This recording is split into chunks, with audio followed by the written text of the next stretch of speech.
Hare Krishna. Very happy and grateful to be with everyone here.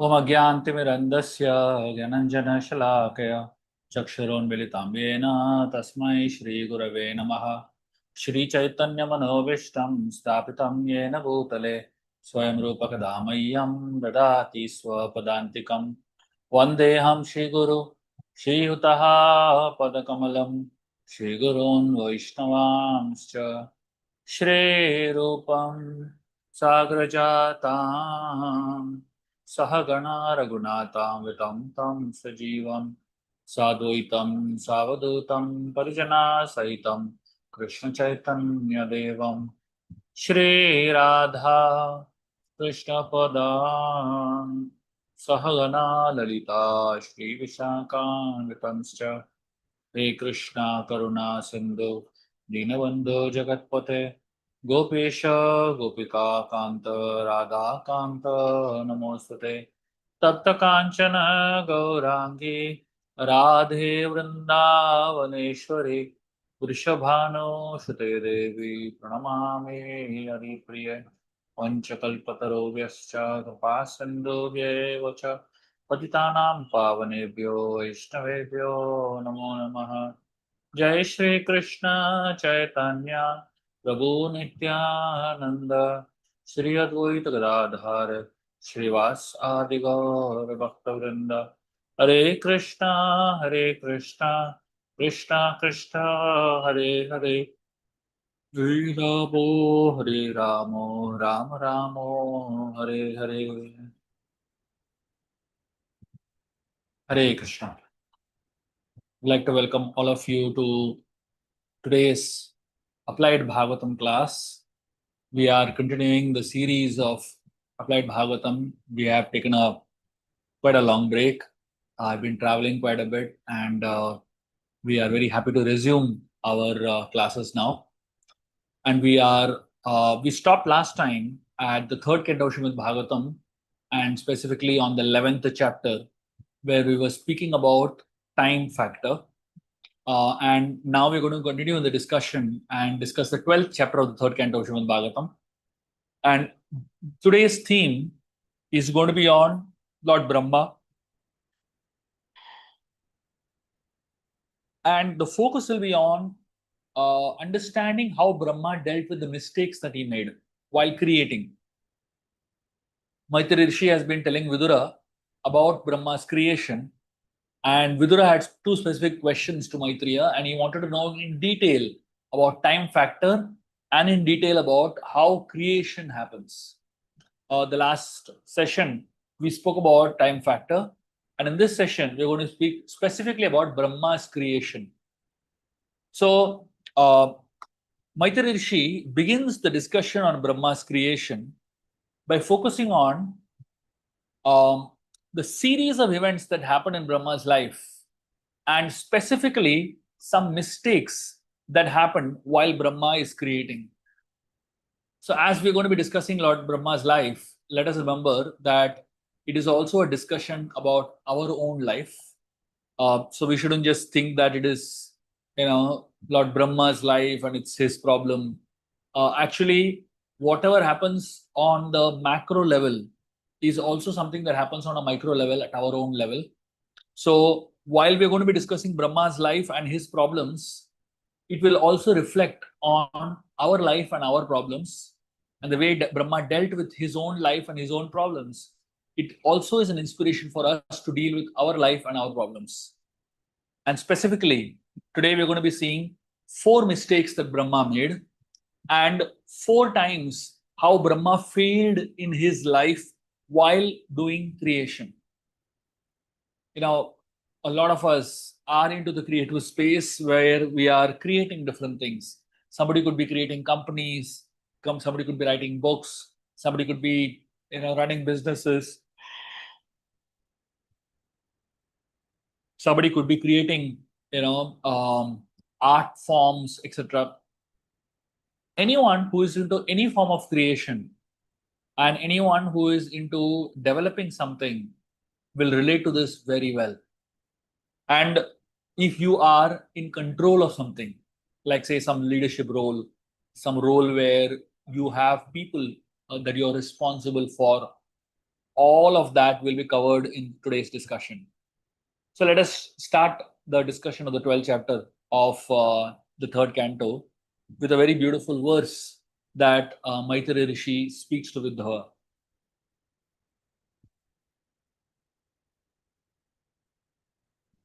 Sasarjagre andatamishram athatamishram adikrit mahamoham cha moham cha tamaschajnana vrittaya.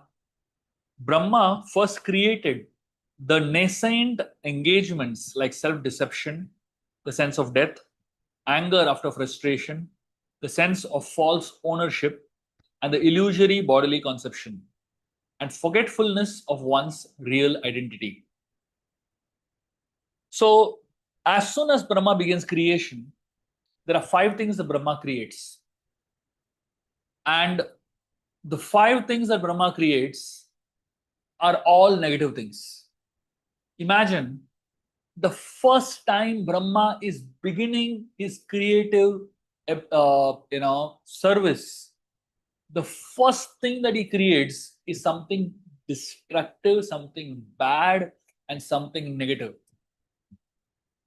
Whenever we do anything, don't expect that on the first go itself it will be perfect.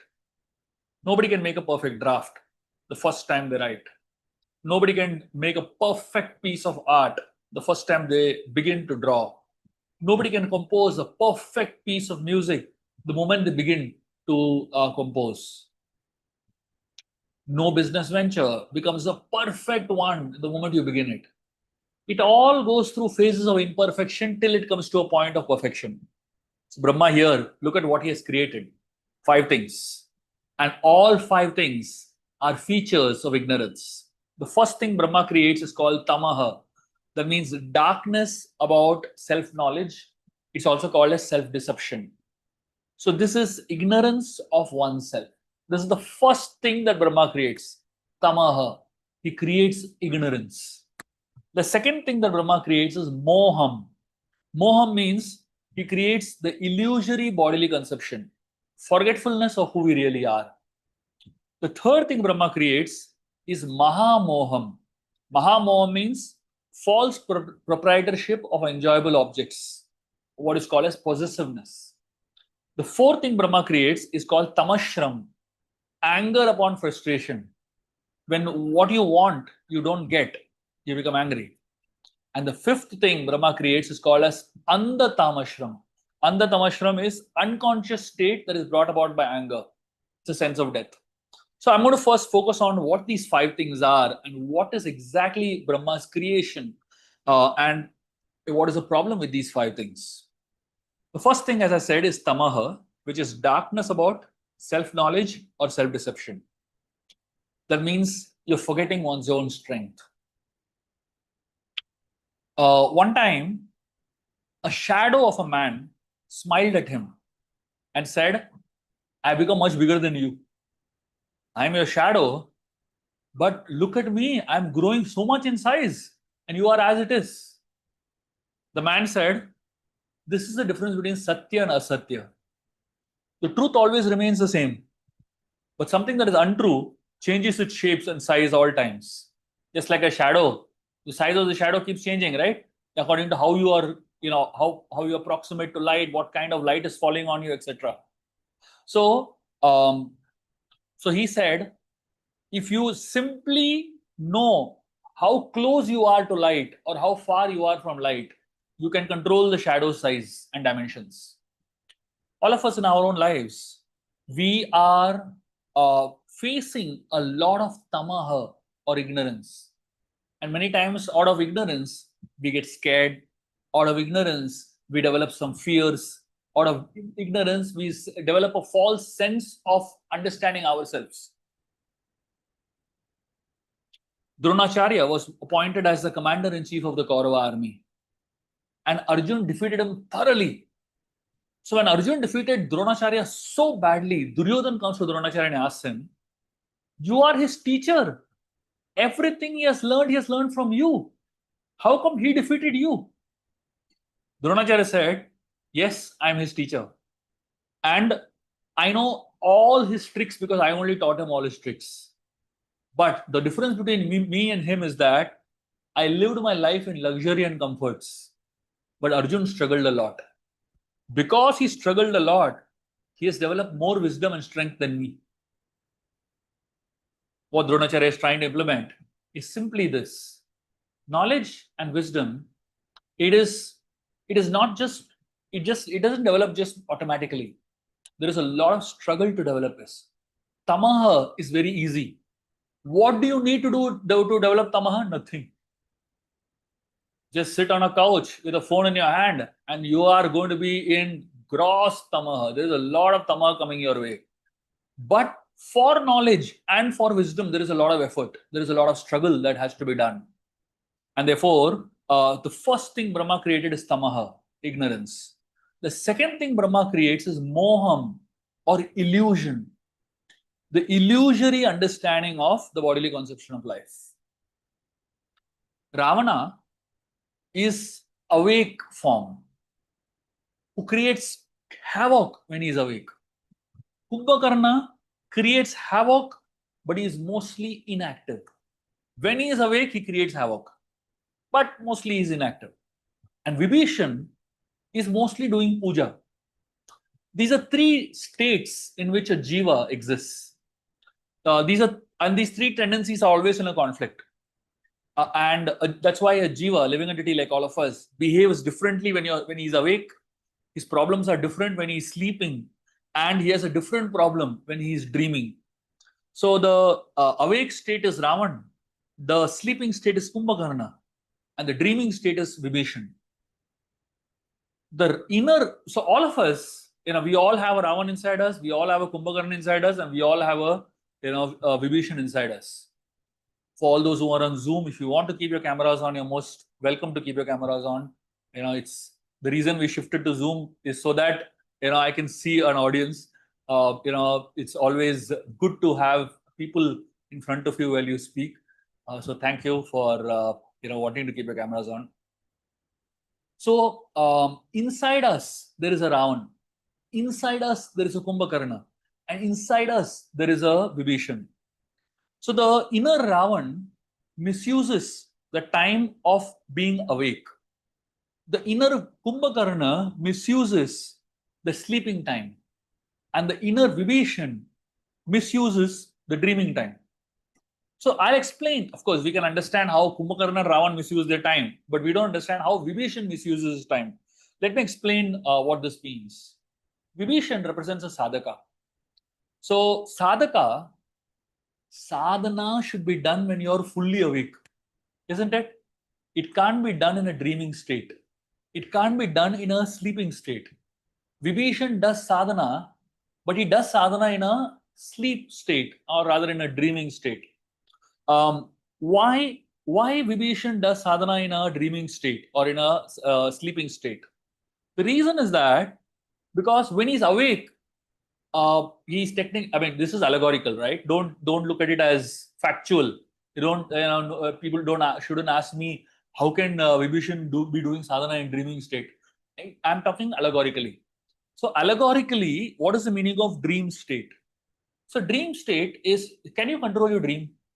You can't, isn't it? Sometimes you have good dreams, sometimes you have bad dreams, isn't it? So we can't control them. So sometimes in a dream, you might be doing puja, you might be going to a temple, you might be going for some tirtha yatra, and sometimes you'll have a mode of passion dream, you'll have a mode of ignorance dream. We have no control of feelings and experiences we have in our dream state. Vibhishan is exactly the same. Till a jiva acts as a younger brother of moha and ahankar, and is functioning under their control, under their governance, he can never reach the aim of his life. Who is moha and ahankar? Vibhishan represents the ahankar, and Ravan represents moha. And Kumbhakarna represents ahankar, and Ravan represents moha. And who is Vibhishan? He is under both of them. Imagine if you are under ahankar an illusion, what will be your state? Vibhishan can never achieve the aim of his life as long as he's under the two of them. As long as you are governed by moha and ahankar, you can never achieve your full potential. In other words, those who compromise cannot be good sadhakas. Vibhishan compromises with Ravan all the time. He thinks that Ravan might be torturing the whole world, and Vibhishan is thinking Ravan might stop everybody else's bhakti, but he allows me to do what I want. So because he is tolerant towards me, let me be also tolerant towards him. That is Vibhishan's state. But this state of compromise is not a sadhaka's nature. It is the nature of a materialistic person to be in a state of compromise. If a sadhaka is compromising, it only means that he is not a sadhaka. Sadhaka is not scared of fighting. Compromising means I want peace anyhow. So Vibhishan is constantly compromising on practicing his sadhana openly, because if I openly practice, then Ravan will be angry on me. My peace will get disturbed, and my personal sadhana will go for a toss. So let me just quiet. Don't fight with him. Don't raise my voice against whatever wrong he's doing. Let him do whatever he wants.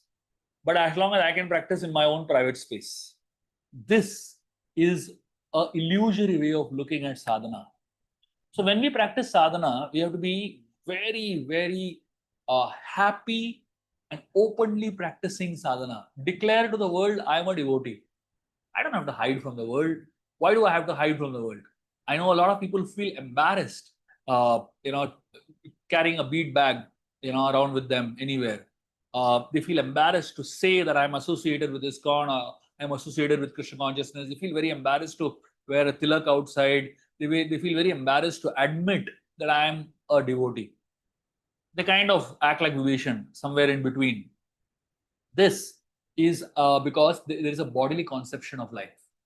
If you have a very strong attachment to the body, very strong attachment to the bodily concept of life, you are not proud of what you're doing, of your sadhana. That's the illusion.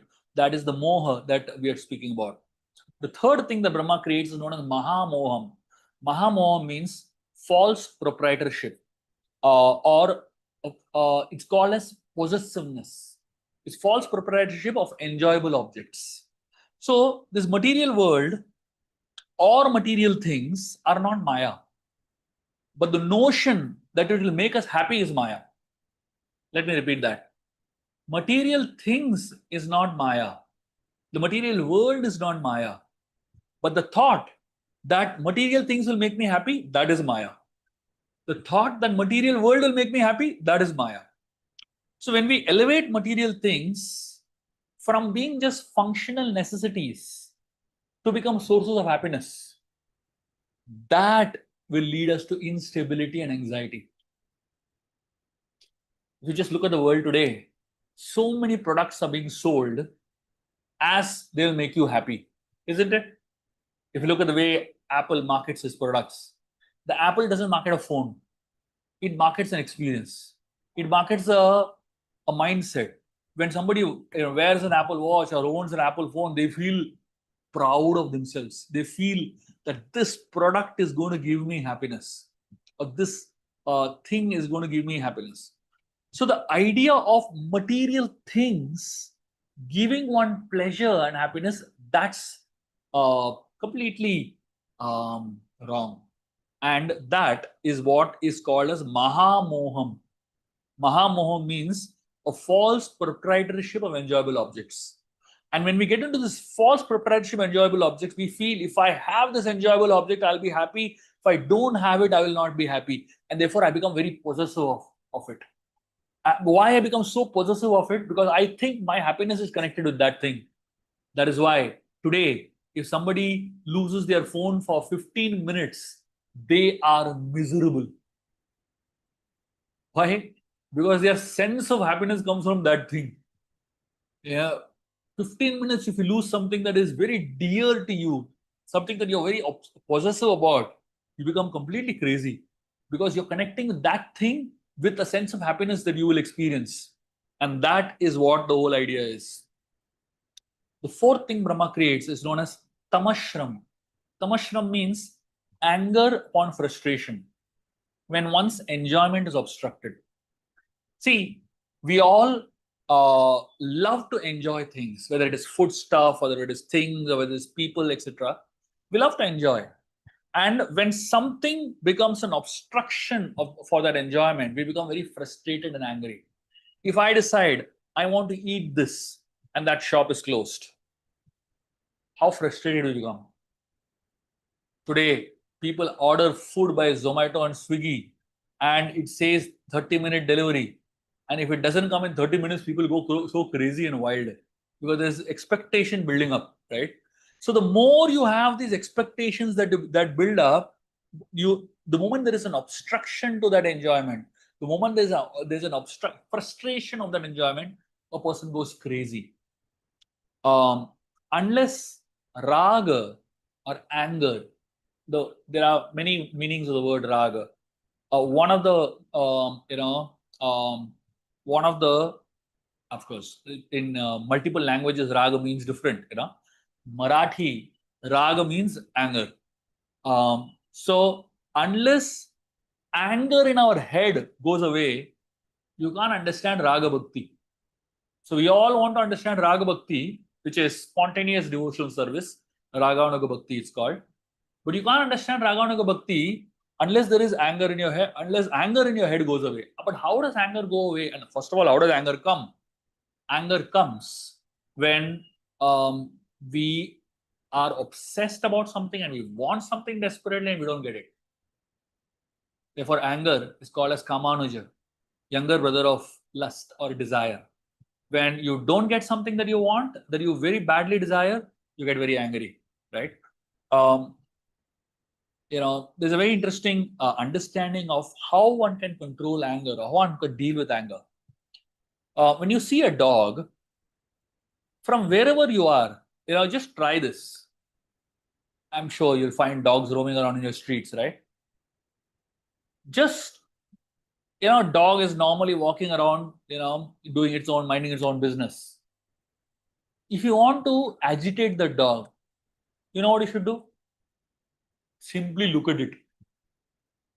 If you keep looking at it for a long period of time, that dog will go crazy. He will get so angry, he will come to attack you, basically. You don't have to do much to provoke a dog. It's an animal. You don't have to do much to provoke it. Anger comes out very easily. Anger comes out of the desire to be the master of the situation. But actually in anger, one becomes a victim of the situation. When nothing works, you feel very angry at work. And many people feel that when nothing works, if I get angry, things will work for me. What is road rage? Things are not working out my way. I get angry. And then with anger, somebody might feel, oh, I don't want to meddle around with this person, and will go away. So people use anger in that way. So anger itself is a punishment. Ideally, a human being should be the master of their situations, and especially the master of their minds. But when you allow anger to control you, to dominate you, or to dictate you, you become the servant of that situation. And therefore, the damage that anger does to you is far greater than the damage that the anger does to the whole world. And therefore, this is the fourth thing that Brahma creates, that anger, which is called tamashram. And then the fifth thing Brahma creates is known as andatamashram. Andatamashram means it is an unconscious state brought about by anger. It's called the sense of death. One day before the war begins, Dhritarashtra is not able to get sleep at night. Dhritarashtra is just not getting sleep at night. So he was very, very agitated, restless.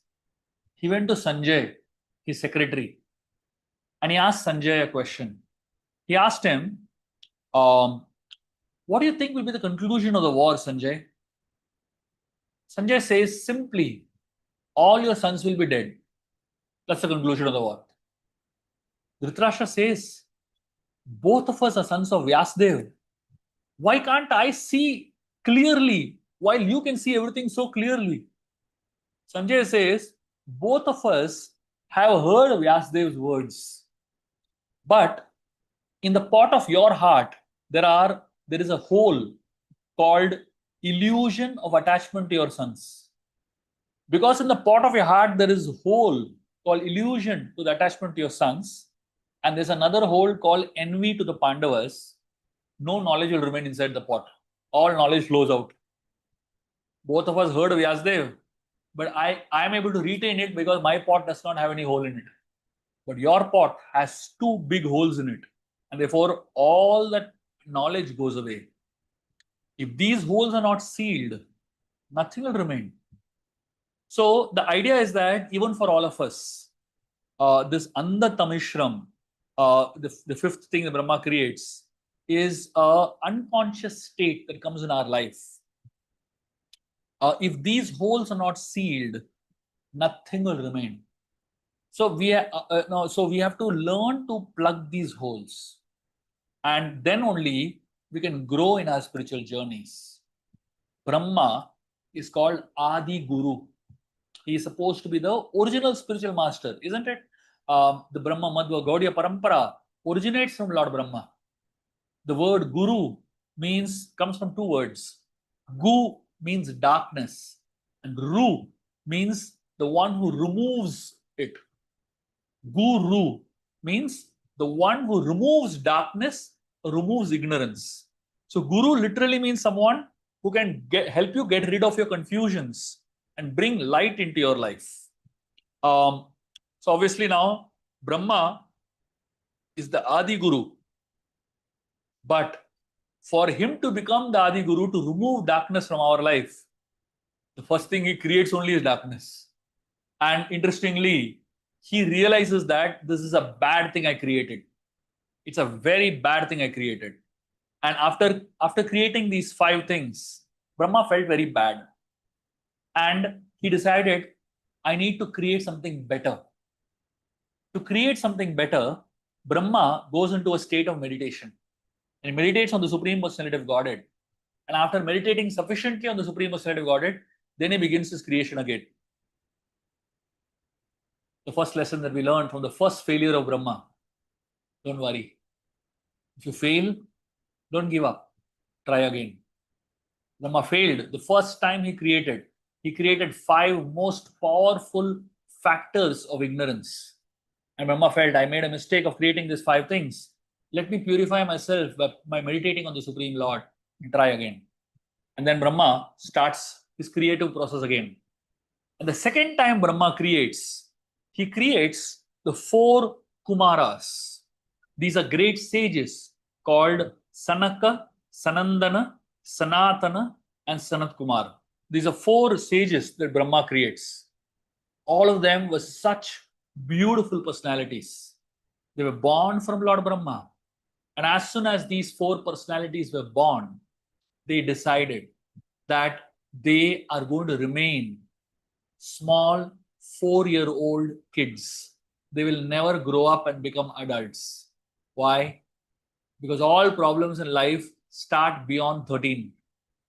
Till you are 12, 10, 11, 12, or lower than that, you have a very happy life. All problems in life begin after you become older. So the 4 Kumaras said, we don't want to become old only. We'll remain 4-year-old kids.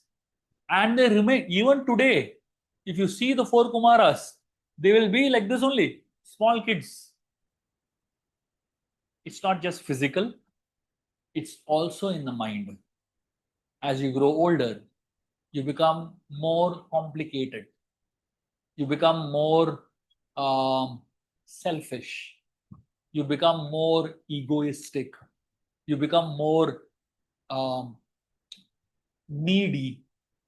So being a child is very nice, especially for spiritual journeys. It is very, very good.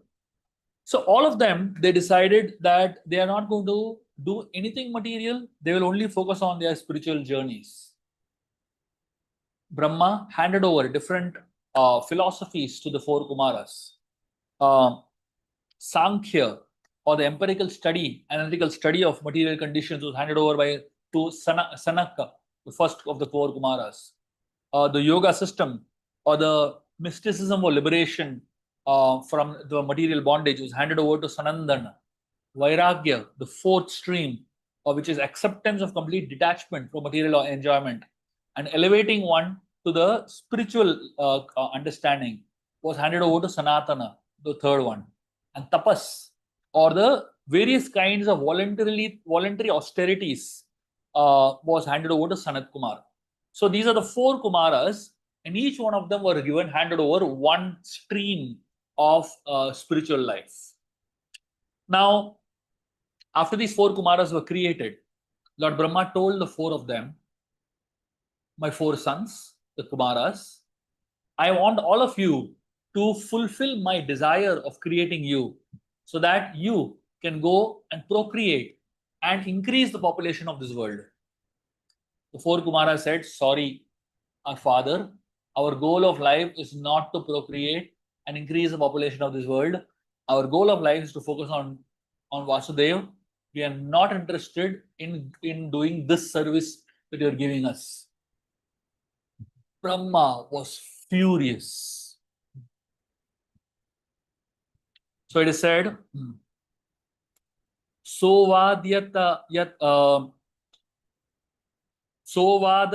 suter evam pratyakhyatanusananai krodam durvi saham jatam niyantam upachakrame.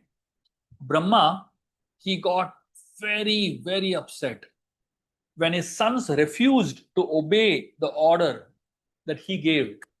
There was so much anger generated in the mind of Brahma.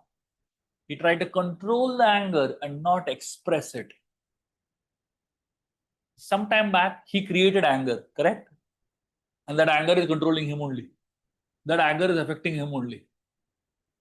So, anger would not have affected him if he had not created it sometime back. But since he had created tama, since he had created already anger, it affected him immediately. This is something that all of us also experience in our life. When somebody that we created refuses to follow what we want, it really upsets us.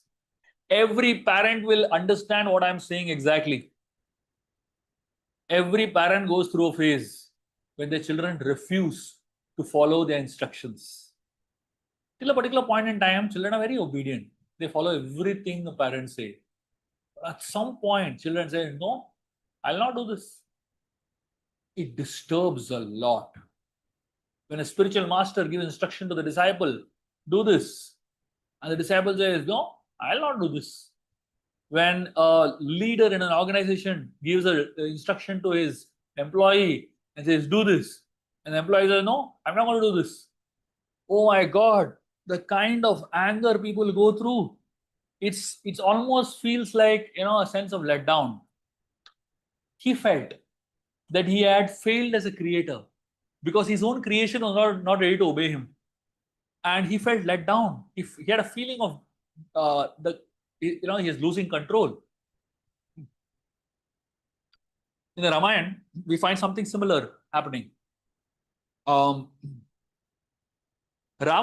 when he wanted to kidnap Sita, he went to Marich, his uncle, and he tells Marich to help him kidnap Sita.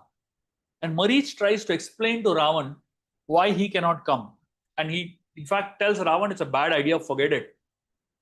So Ravan, he gets so angry and he says, if you don't obey me, I'll kill you. And, he tells Marich, just because I paid obeisances to you, out of pity, does not mean that you are my guru. Don't try to be my guru. Ravan tells Marich. Bad people are like this. If others respect him, it is because he is great. That's what bad people think. And if he respects others, it still means I'm great. It's a very interesting mindset, Ravan is telling Marich, I am respecting you, it is my greatness. It is not because you are great. I am great and it's my greatness and I am respecting you. Ravan tried to do the exact same thing with Sita. So when Ravan did that to Marich, he told him, if you don't do what I say, I'll kill you. Marich quietly went and did whatever Ravan said. Ravan tried to do the same thing with Sita. He tells her that if you don't obey me, I'll kill you.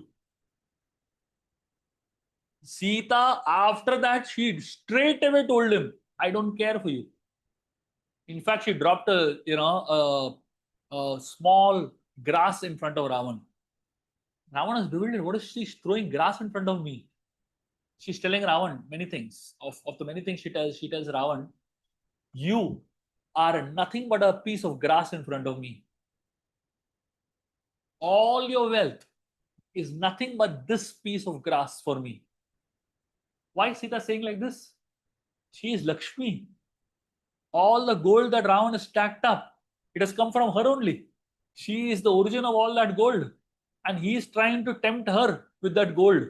So therefore, she's throwing that piece of grass and she's telling him, this is what you are for me. If I want, I can burn you. I can finish you right now. But I won't. Because I want the credit of killing you to go to my husband. Now imagine what is the difference between Sita and Ravan. She bashes him up left, right, center. So the difference between Sita and Marich is that Sita could stand strong in front of temptations and in face of fear. But Marich couldn't take up that stance. Here, when somebody does not obey you, it causes great anger. And that's exactly what is happening to Ravan over here. And that's exactly what is happening to Lord Brahma in this particular situation. He is getting so upset and so angry. Why do tears come out of her eyes? Interestingly, if you see the verse that is written over there, it says, Brahma was getting angry, but he did not express it out. Correct? What does it mean that he did not express it out? Ravan expressed it out clearly, isn't it? When he was angry, he told directly. But not everybody is able to express out anger. I'm sure all of you would have gone through situations like Brahma, right? You want to get angry on somebody, but you can't. What to do? For example, if you are very angry at your boss, I'm sure all of you all at some point of time would have been very angry with the person you're working for or the person you're serving under. But what to do? You have to keep quiet. You can't say anything, right? You can't express much, isn't it? So Ravan, he could express. But Lord Brahma, he couldn't express. He was feeling bad to say it out. So he just kept quiet. Any emotion that is inside will find its way outside. If anger is inside, you will shout. That's the expression outside. But you will shout only at people whom you feel can be shouted at. Like for example, in a family, a mother is an easy target. You feel one can shout at your mother, she will handle it. She won't, she will understand. Or for example, you might shout at a friend. When you know that after shouting at him also, I will not lose my friend. So anger is expressed by shouting when you know that the person won't go away. In some relationship, you don't shout, but you hit. That's like really bad. Like say, but in some relationship, it's different. Like say, for example, if a teacher insults you, is there can you show anger? So when that happens, what happens to that anger which is inside you? When somebody who is superior to you is shouting at you, or you are angry at somebody whom you cannot get angry at, that anger comes out in the form of tears.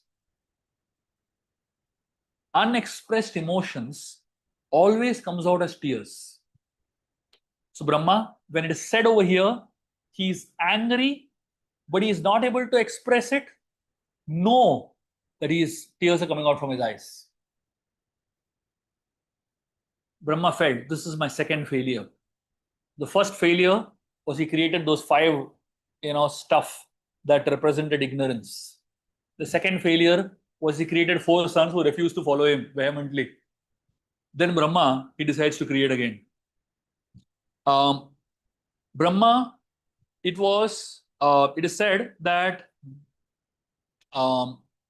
he again, focused, he curbed his anger, and he realized that I need to hold my anger. I need to not express my anger. And he held it, curbed his anger. But when he curbed his anger, as I told you, he could not hold it within himself. And because he could not hold it within himself, even though he is a supreme being, such anger in its true color comes out from between the eyebrows of Brahma as Rudra. And this Rudra, who was born from Brahma's forehead between his eyebrows, was the mixed color of blue, which represents ignorance, and red, which represents passion. And because anger is a product of passion and ignorance together. And Rudra was born. After his birth, Rudra began to cry intensely. And as Rudra was crying so powerfully, he began to talk to his father. He said, "Oh, destiny maker, teacher of the universe, kindly designate my name and place." Lord Brahma, he then defines places of residence for Rudra and names him. He says, "My dear child, because you cried very anxiously when you were born, you will be called as Rudra." And the name Rudra means the one who anxiously cries. And I have selected 11 places for you to stay in. And these are the 11 principles of Rudra, or these are the 11 places where anger resides. Please hear carefully. Whenever you get angry, it is coming out from one of these 11 places. So he says, the first place where Rudra can reside is the heart. The false egocentric attitude of thinking of oneself to be all in all. That's the first place where Rudra resides. The second place where Rudra resides is senses. The anger in the heart manifested through the senses. When our heart is very angry, your hands start moving, your face starts trembling, your lips start quivering, your senses start, showing that anger. The third place where anger resides is air of life. Therefore, when you get angry, an angry man breathes very rapidly, right? That air is moving around, that is the place of anger. That is the residence of anger. And the fourth place where anger resides is the sky. Dense clouds roar in anger. The fifth place where anger resides is air itself. Wind blows very freely, very fiercely in anger. The sixth place where Rudra can reside is water. Flood. Have you seen the tsunami? Recently, Japan and Russia are going through a tsunami now. That is Rudra. It says in the Bhāgavatam, flood, sea water infuriated by wind. That's Rudra. That's a place where Rudra resides. And then it says, which means that when you see fierce winds blowing, you should know that the Creator is angry. When you see very fierce waters, you should know that the divine personalities are angry. The seventh place is fire. When flames go ablaze, that is also a Rudra. The eighth place is earth.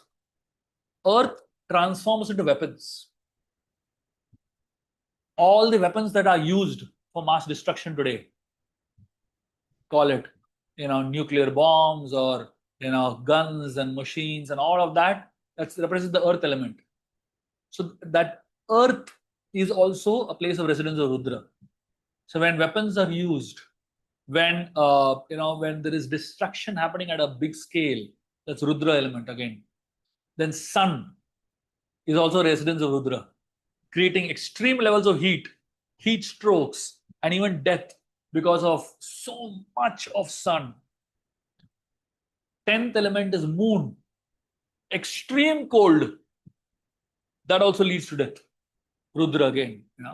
And the 11th one is austerity without bhakti. This is the 11th element where Rudra resides. That means, when some extreme levels of renunciation, extreme levels of, things that are done, really very extreme levels of austerities, that's again the Rudra principle. It creates anger. I mean, I'm sure you would have already experienced very austere people are also very angry people.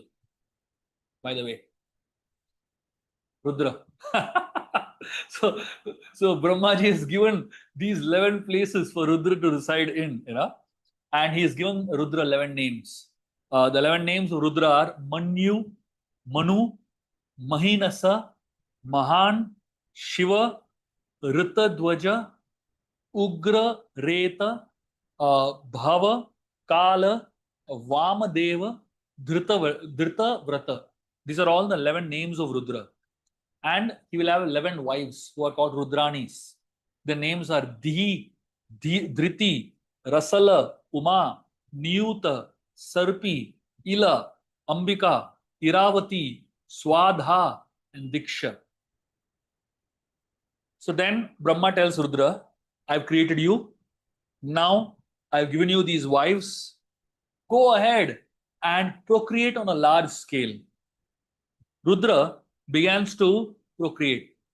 He has powerful sattva. He has great, energies, and therefore he creates such powerful progeny. And the progeny that Rudra creates are similar to him in strength, similar to him in form, and furious in nature. And because he creates such powerful personalities, so many of them, Brahma becomes very scared. He says, Baba, stop this. Imagine if this world was governed only by cholerics, super powerful people. What they will do to themselves, isn't it? The world needs a balance, isn't it? The world needs a balance of simple, soft-natured people. It needs powerful people. It needs simple people. It needs, happy people. It needs a combination of many types of people, isn't it? Imagine if everybody is powerful like Rudra. What will happen to this world? It's going to be a chaos. So Brahma tells Rudra, please stop creating. The world, there's no need to create such living entities who are devastating everything, and they are even attacking me. Imagine Rudra created such powerful people that they began to attack Brahma only, their grandfather.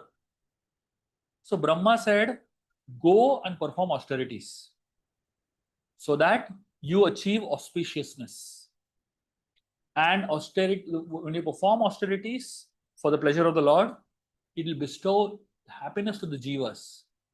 And then you recreate the universe as before. And you will eventually know the Lord also. So Rudra understood that, I made a mistake. I created such two powerful people, and the world is not prepared for such powerful people, and it doesn't need such powerful people. And he stopped. Rudra completely withdrew from his creation, and he went and began to perform austerities. This was the third failure of Brahma. Brahma, he realized he had created a very powerful son who was ready to do what he wants, but he was not ready to do it in the way he wants. Anger is a very interesting thing. Anger is a three-step process. How anger works. The first step of anger is the enjoyment principle. How do you get angry? There are 3 steps to get angry. The first step is called, I want to enjoy. I want to satisfy my desires. That's the first step to become angry. Dhyato vishyan pumsan sangastesu pajayate sangat sanjayate kamat krodha vijayate. So Krishna says in the Gita that when one wants to enjoy himself, satisfy his senses, he has many ideas how to satisfy his senses. That is the first step in which anger develops. It starts with desire to enjoy. The second step of anger is called as egocentric attitude. I am the doer. I can satisfy my senses the way I want. So the understanding over here is that I can fulfill my desires because I have the power to do so. This is the second step to which you can get angry. And the third step is that it's called frustrated attitude. I wanted to, but I could not achieve it. This makes me angry. Kama krodha, kama esha krodha esha, rajaguna samudbhava. So Krishna says in the Gita that when you do not get what you want, kama esha krodha esha, rajaguna samudbhava. So it says this is born from rajagun, kama and krodha. So what are the 3 steps to being angry? Simple 3 steps. The first step is I want to enjoy. The second step is that I can enjoy. The third step is I'm not able to enjoy. And therefore I'm angry. So if anytime you get angry, ask yourself simply these 3 questions. What are the 3 steps? I want to enjoy, that's the first step. I can enjoy, that is the second step. And third step is I am not able to enjoy. That means there is someone who is obstructing my enjoyment. And I'm angry on that person. Usually, when we get angry is when something doesn't go the way we want it to go. And because something doesn't go the way we want it to go, we get very angry. And these 3 are the steps towards anger. And how do you conquer anger? There are 4 steps to conquer anger. The first step is recognize anger. We must understand that anger is a gateway to hell. Trivida narake dwaram. So Krishna says in the Gita that there are 3 gateways to hell. Kama, Krodha, Tata, Lobha. These are 3 gateways to hell. And one should deal with these 3 gateways in the proper way. So first is recognize that I am on the gateway to hell. Second is that repent. I made a mistake. I shouldn't get so angry. I shouldn't be so worked up. Third is resist. Try to resist becoming angry. Go for a walk. Write an angry mail, but don't post it. Do something that just helps you, to stop that urge to blast. We all have an urge to blast. Just stop it for a few minutes. If you manage to stop it for a few minutes, you will save a lot of time later. It's just that few minutes of urge to burst out, you have to resist. Finally, the fourth thing is realize that I cannot deal with anger on my own. I need a higher help. So this is what Brahma is telling Rudra over here. He's telling Rudra, look at this. Tapa atista badretam badramte sarvabhuta sukavaham tapasaiva yatha purvam shrishta vishwam idam bhavan.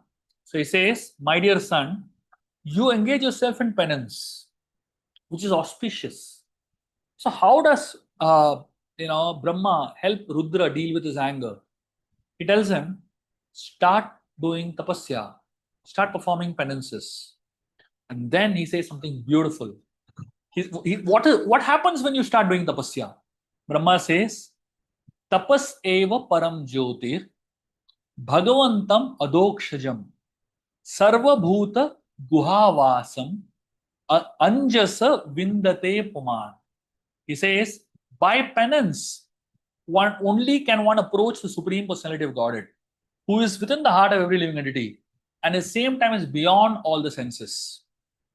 So essentially, Brahma is telling Rudra that right now you are too angry, you are too much worked up, you're too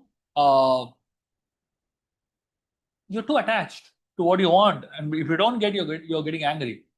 The way for you to go ahead is before you start creating again, and before you create more angry products like you, angry people like you, go and calm down. And to calm down, you must take shelter of the Supreme Lord. All of us, the same thing applies. When you think you're the controller, things don't go the way you want to go, you get angry. How do I control myself? Simply stop getting angry and spend time doing tapasya. Spend time meditating on the Supreme Lord.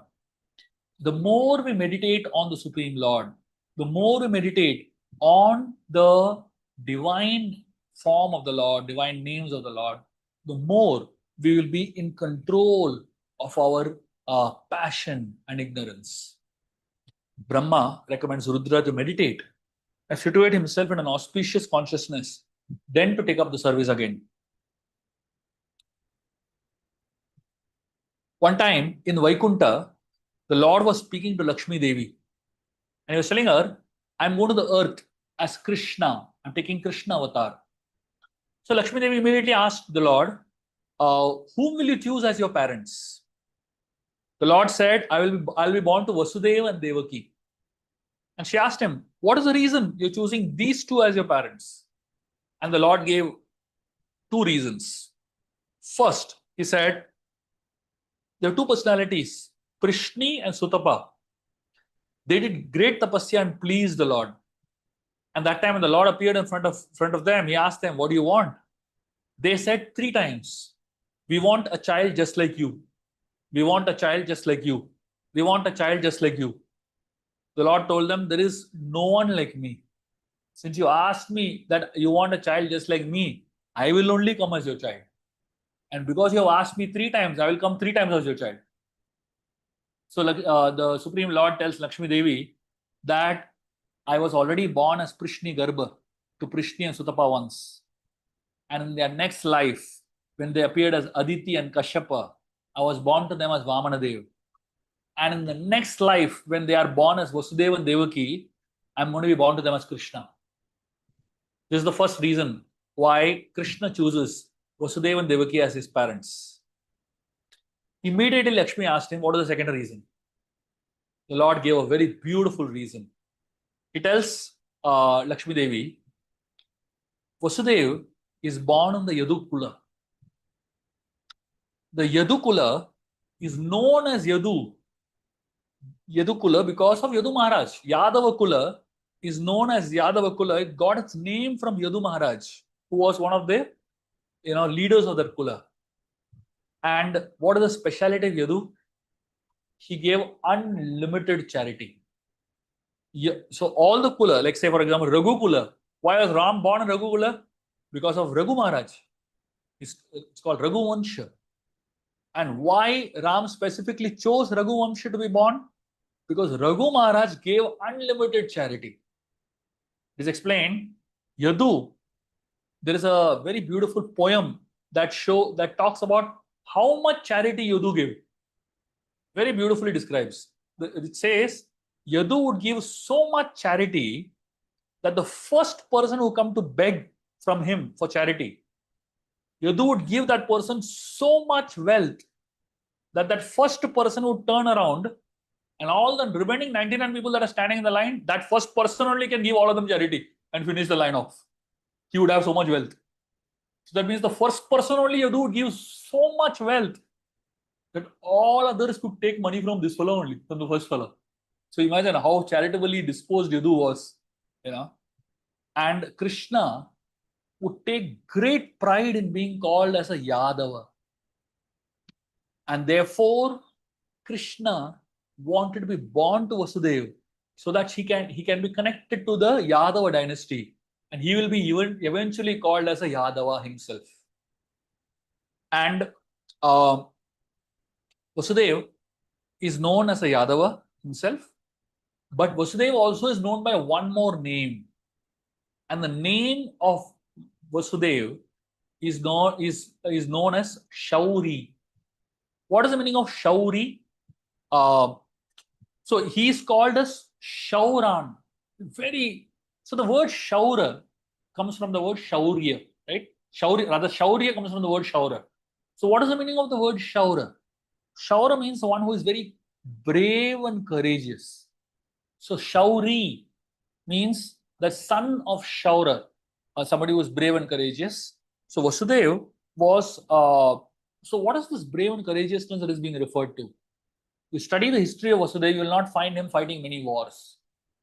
You will not find him victorious in many battles. But what is this shaurya that is being spoken about here? In this case, Vasudeva, it refers to the good qualities that Vasudeva had. One who is in this world and in spite of being surrounded by bad people, does not get affected by them and exhibits good qualities, he is called a shauri. Krishna wants to be born as a son of Vasudeva because he is shaura. He's so powerful, so brave. It actually takes more bravery, right? Now imagine you're called for a party to your office and everybody is drinking and everybody is doing all crazy things, eating all kinds of stuff, and you say no. How much shaurya is required to do that? Isn't it? How much courage is required to do that? Everybody is atheist and you said, no, I love Krishna. How much courage is required to do that? Isn't it? That's called shauri. And Krishna loves such a person and he wants to be born to such a family only because he just connects with such people. So Brahma, he's telling Rudra, I created you for a purpose. And I created you for a purpose of creating, progeny. But I don't want random progeny. I want people who can be devotees of God. You're creating only people of passion. You're only creating people of ignorance. You're creating people who are so angry. I can't handle such people. I don't want my creation to be like this. So Brahma tells Rudra, go and do tapasya. Rudra goes to do tapasya. So he calms down and becomes more focused so that he can create good quality progeny. And in the meanwhile, Brahma feels, I failed again in my creation. The second failure of Brahma. And then Brahma, he decides that I will create again. At this point of time, Brahma creates some very beautiful personalities. He creates Narada. Narada is born from the deliberation of Lord Brahma. So, deliberation is the best part of a human being. What is deliberation? Contemplation.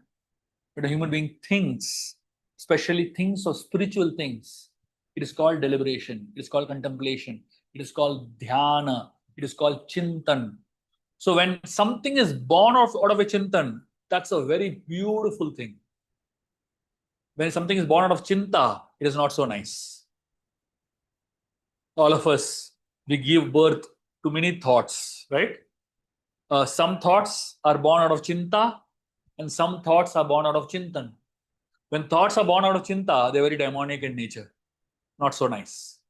But when thoughts are born out of chintan, they're very beautiful. They're very, very pleasing to the Lord. They're very pleasing to society.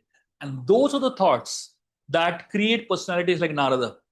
So Brahma deliberated, and from his deliberation was born Narada.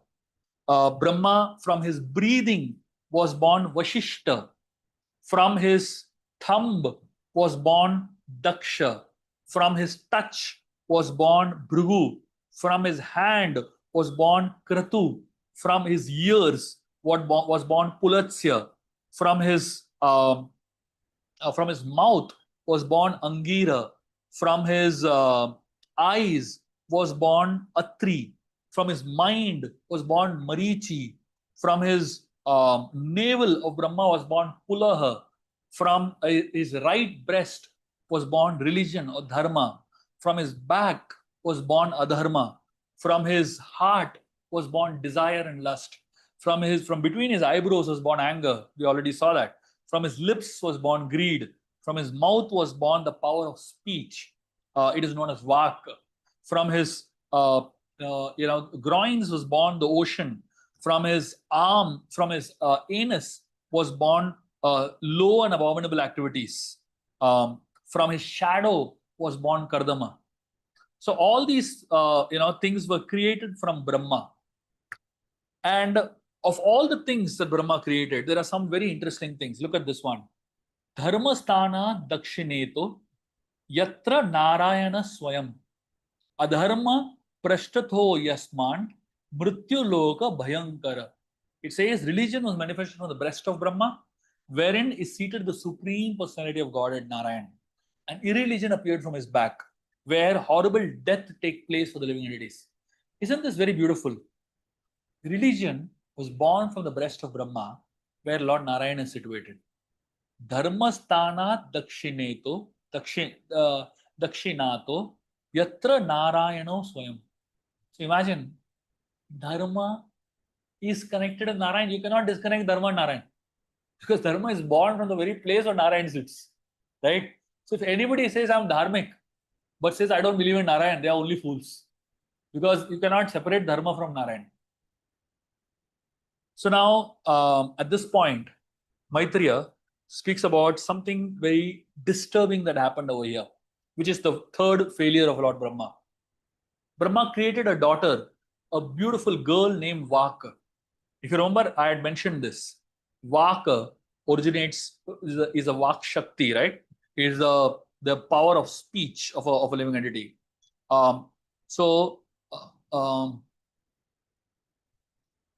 One second.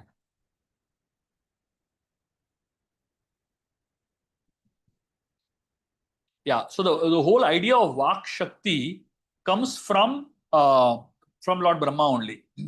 So the power of speech is born from the mouth of Lord Brahma. So Lord Brahma created the power of speech known as Vaka. It's a personality, right? She was born from the body of Lord Brahma, from the mouth of Lord Brahma, and Brahma became attracted towards her, and he began to run after her. And Vaka began to run away from Lord Brahma. It is explained that, of course, there is a clarification given by the Acharyas over here. It's a very interesting, a very important clarification rather.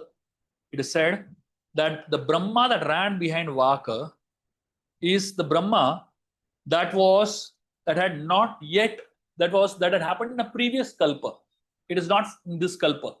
So this story of Brahma running after Vaka is not from this kalpa, it is from a previous kalpa.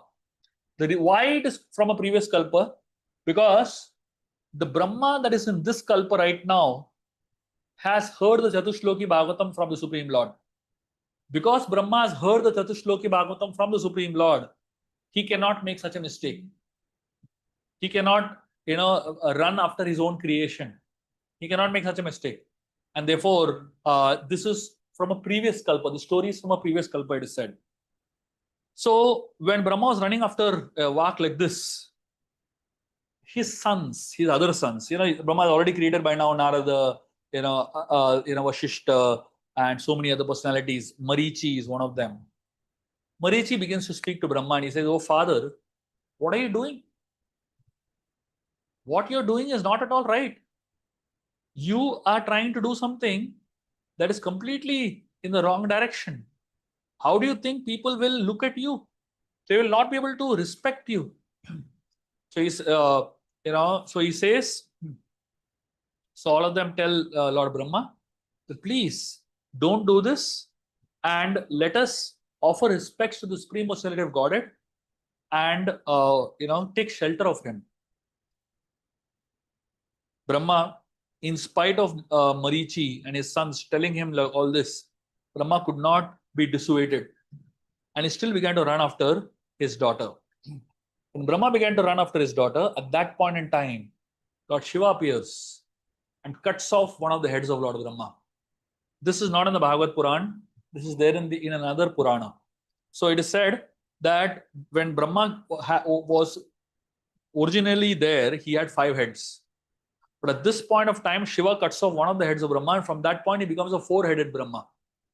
And when Shiva cuts off the one head of Brahma, Brahma suddenly realizes what a mistake I've made.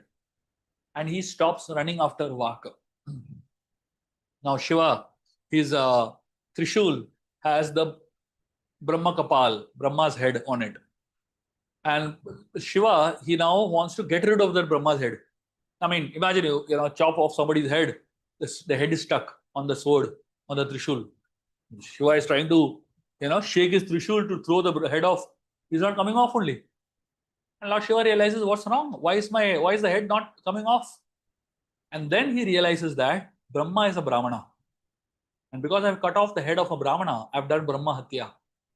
And this head of Brahma is stuck on my Trishul, which means the dosha of Brahma Hatya is stuck to me. Until that dosha of Brahma Hatya doesn't come out, I am not going to be free. So Lord Shiva started traveling around the universe to try to go to every holy place to free himself from the sin of Brahma Hatya. And finally, after traveling all around the world, he reaches the banks of Alaknanda River in Badrinath. And at the banks of the Alaknanda River, Lord Shiva, he dips his Trishul. And as soon as he dips his Trishul in the Alaknanda River, the head flows off.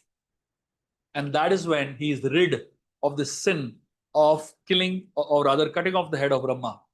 And the place where the head flows off, that place is known as Brahma Kapal. And there Lord Shiva sits down and performs great tapasya. And the place where Lord Shiva sits down and performs great tapasya, that place is known as Adi Kedarnath. That is actually in Badrinath.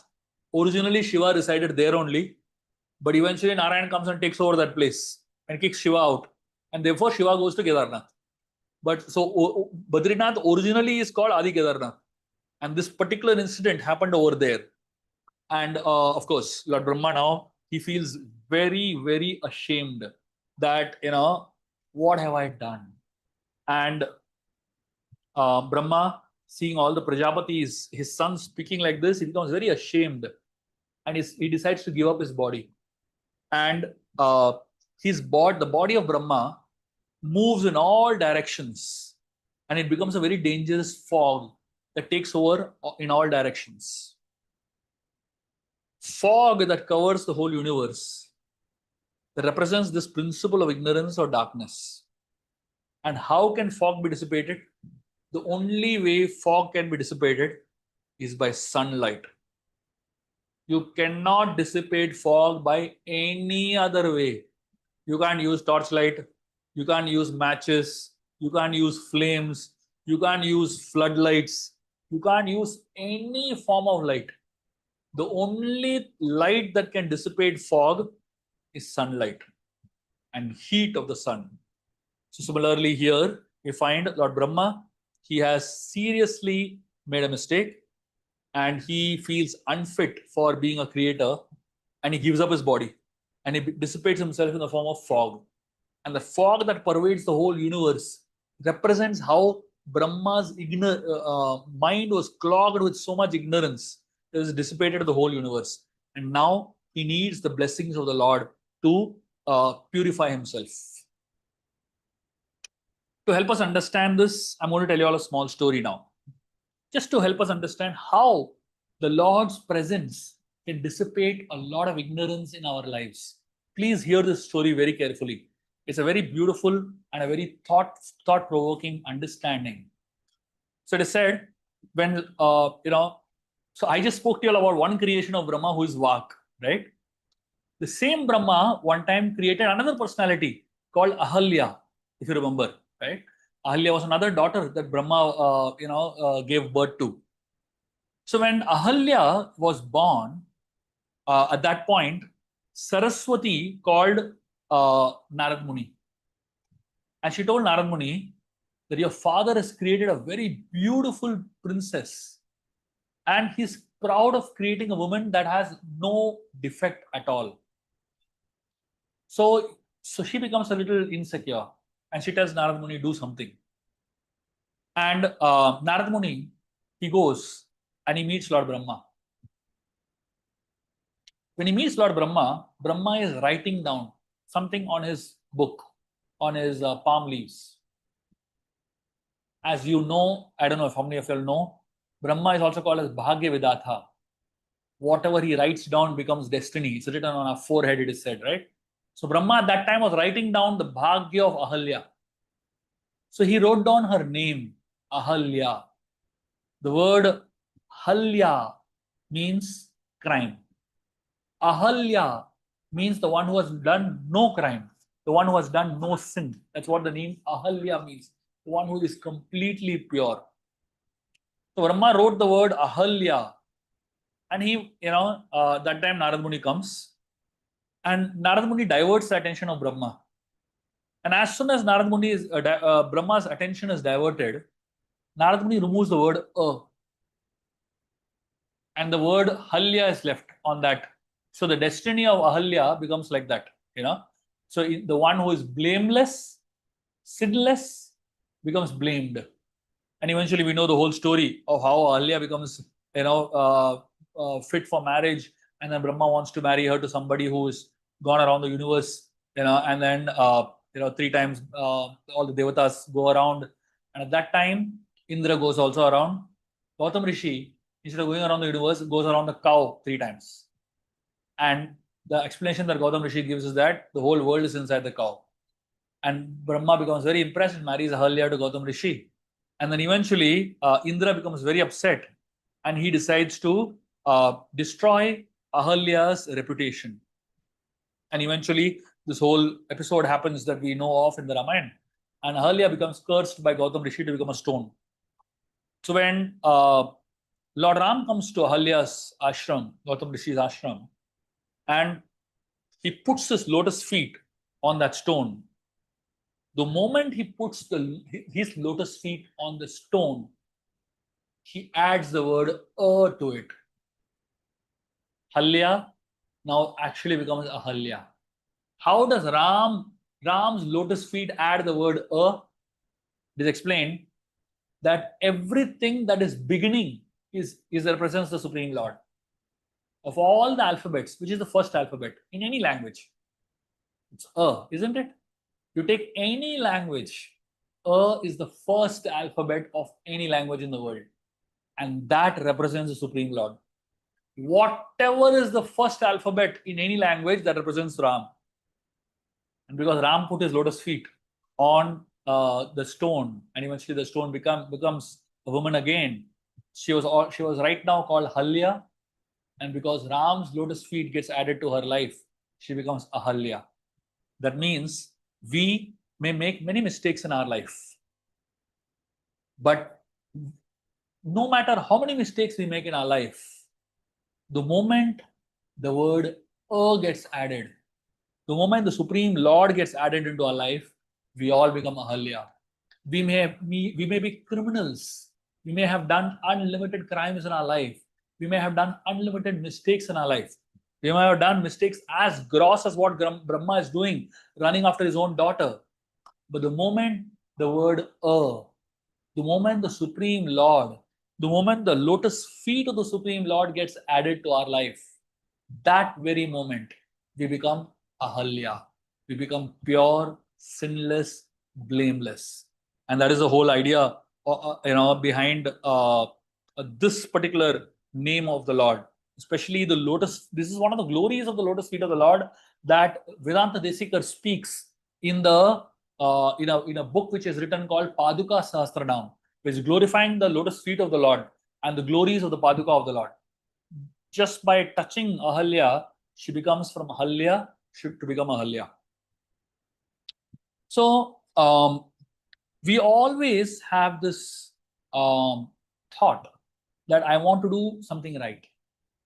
But at the same time, what happens is we end up doing something wrong. What we called as guilt is nothing but a disapproval of the knower. So there are two people in us. There's a knower in us and there's a doer in us.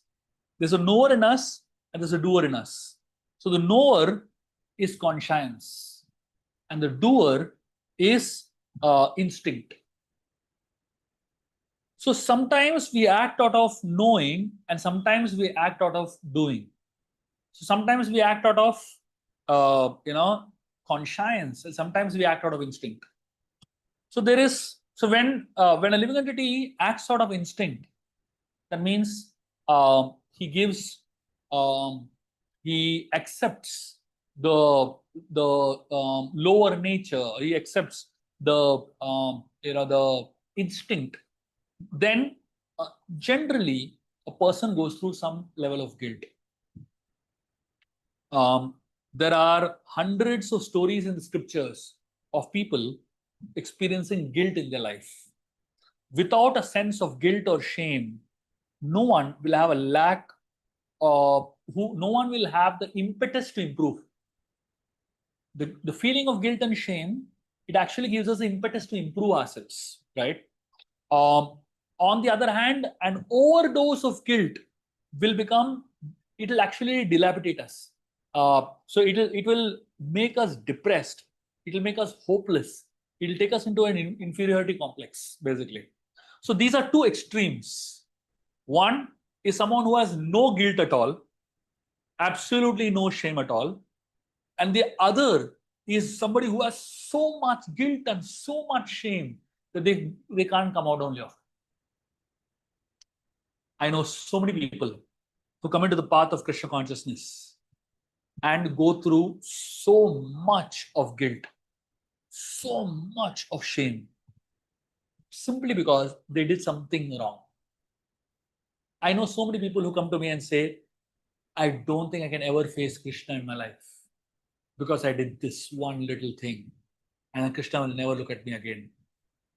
So many people, and after wearing Kantimala, they drank tea or ate on like they just feel so obnoxious, they feel so bad about themselves.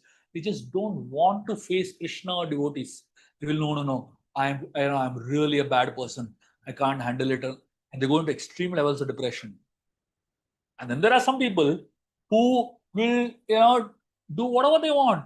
And then they're not at all, ashamed about it. I feel what Brahma is teaching us through his own example is a very beautiful balance between the two. Brahma is ashamed of what he did, but he spends some time praying to the Lord, then comes back to his service. He comes back to his responsibilities and decides, now I'll be more responsible in my actions. Krishna says in the Gita, apichet suduracharo. So he says that the idea that Krishna is trying to help us understand is that we all will make mistakes. To err is human, isn't it? We all will make mistakes. We all will have a lower consciousness. We will all have times in our life we will feel ashamed of what we have done. But it doesn't mean that Krishna doesn't love us. It doesn't mean that there is no hope for us. It doesn't mean that there is no future for us. Simply, just like Brahma, he goes ahead, again starts his creation, takes shelter of the Lord, he makes a mistake, he repents for that mistake, he feels guilty and ashamed for the mistake, he takes shelter of the Lord, again starts back his creation. And then Brahma begins to create so many amazing things. He creates the 4 Vedas, he creates the Upavedas, he creates the Panchama Veda, he creates Karma Tantram, he creates the 4 legs of Dharma, the 4 ashramas, the 4 vrittis, he creates the 4 types of brahmacharya, the 4 types of grahasthas, the 4 types of vanaprasthas, the 4 types of sannyasis, arts and sciences, Vedic meters and Vedic word writing, audible sound. He creates so many amazing things. Now imagine if a person made one mistake and he can never ever get the mercy of the Lord. How can he create so much after making such a gross mistake? That means there is hope. If you make a mistake, don't be so much buried in guilt that you won't get up at all. Learn from Lord Brahma, repent for your mistakes, and go ahead in life. Lord Brahma, he began to contemplate.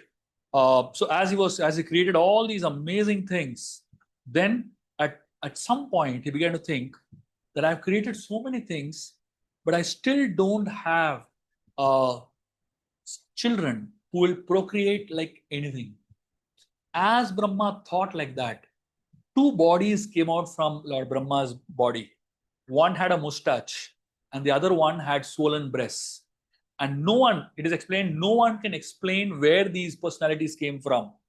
And they are known as Kayam, or the body of Brahma, because there is no indication where they came out from Brahma's body. One of them got a male form. He is known as Manu. And he is called as Swayambhuva Manu. And the other person that came out is known as Satupa, the woman. She became eventually the queen of Manu. And by the 2 of them, together, they gave birth to 5 children. 2 sons, Priyavrata and Uttanapad, 3 daughters, Akuti, Devahuti, and Prasuti. I mean, these are, if you know these 5 names, they are the most powerful people. actually, the rest of what we're going to be studying in the third canto of Bhagavatam is based on their stories only. You will see who these personalities are. Akuti was handed over to sage Ruchi. Devahuti was handed over to sage Kardama. Prasuti was handed over to Daksha. And Priyavata and Uttanapad were also married. And eventually, from all these personalities, so many personalities began, and the universe started expanding. It's a very beautiful understanding that I like to end today's session with. Very small and a very simple story. When the Supreme Lord came as Vamanadev to Bali Maharaj, Shukracharya told Bali Maharaj that don't give this person the 3 steps of land. And Bali Maharaj told Shukracharya that I want to give. Shukracharya warned him that you will lose everything. But Bali Maharaj went ahead and gave the 3 steps of land. Bali Maharaj was amazed that in 2 steps he took away everything. And the 3rd step, the question was, where will I put the 3rd step? So Bali, he asked, he told Vamanadev that you put the 3rd step on my head. After that, Bali Maharaj had a question for Vamanadev. He said, I was very proud that nobody can defeat me. I thought even you cannot defeat me, even if you are Vishnu. How did you defeat me? So Vamanadev gave 2 very interesting answers. So first thing, the reason why Bali Maharaj felt that nobody can defeat me was because he had the blessings of his guru Shukracharya. But the moment Bali became disobedient to Shukracharya, Shukracharya cursed him. And the moment Shukracharya cursed him, he lost the Guru Vara. He lost the blessings of the spiritual master. And because he lost the blessings of the spiritual master, therefore Vamanadev could defeat him. And then Vamanadev said, though you technically think that you have lost, but actually you have not lost. Because there is one more blessing that you had. And what is the other blessing that you had? You had the blessing of your ancestor, Prahlad Maharaj. Prahlad had pleased Narsingdev. And because Prahlad had pleased Narsingdev, Narsingdev had put his hand on Prahlad's head. And Narsingdev had very beautifully loved Prahlad. For all those people who have seen this movie of Narsingdev, Mahavatar, you would have seen this very touching scene when Narsingdev was putting his hand on Prahlad's head and caressing him so much. The Supreme Lord Vamanadev at this point tells him, I am giving you something that I didn't even give Prahlad. So Bali Maharaj becomes very inquisitive. He said, what? I thought I'm losing in front of you and you're saying you're giving me something that you didn't even give Prahlad. What is that thing that you're giving me that you didn't even give Prahlad? And Vamanadev says, I'm giving you my lotus feet. Saying that, Vamanadev put his lotus feet on Bali Maharaj's head. So what did Prahlad get? Prahlad got the hands of Narsingdev on his head, right? Did Narsingdev put his feet on his head? He didn't. But look at Vamanadev here. Vamanadev is putting his feet on Bali Maharaj's head. And therefore, one of the law, and of course, Vamanadev also tells Bali Maharaj, now that you have won my heart by surrendering yourself completely to me, let me assure you, for the rest of time, I am going to be your doorkeeper at Sutala Loka. And from that point onwards, Vamanadev became the doorkeeper of Bali Maharaj. So the Supreme Lord is known by many names, and one of the names he's known by is known as Niyamaya. What is the meaning of Niyama? The word Niyama means the one who is invincible by anyone. Niyama also means the one who can control everybody. But anyone who takes shelter of the Supreme Lord becomes controlled by that person. Brahma made many mistakes. And after making many mistakes, Brahma understood only one thing. At every stage in my life and every mistake I make, after the mistake, I must take shelter of the Supreme Lord, because he is the one who can pull me back from my mistakes and give me a stable position. after this mistake that Brahma made, and then he started, creating again. Again, he took shelter of the Supreme Lord, and from then onwards, the creation of Lord Brahma is flawless. The first 4 times Brahma created, he made gross mistakes in his life, and every time he made a gross mistake, he took shelter of the Lord, and then eventually became mastered at the art of creating perfectly, without pride and without ego coming in between, and without his own selfish agendas coming in between. And that is a journey that all of us need to take. We all will fail in our journeys. We all will fail in our own spiritual journeys and our own spiritual attempts. But let us not give up. Let us keep taking shelter of the Supreme Lord, knowing that He is Niyama, and He will control. He will not only control us, our minds, but He'll also control divine will to help us do our service very wonderfully. Thank you very much. Hare Krishna. The next time we are going to be talking on the 13th chapter, which is the story of Varahadev. It is a very, very beautiful and a very hope-giving story and a very blissful story. So please do join in next Thursday. We will continue the journey of the Śrīmad Bhāgavatam. Thank you very much. Hare Krishna.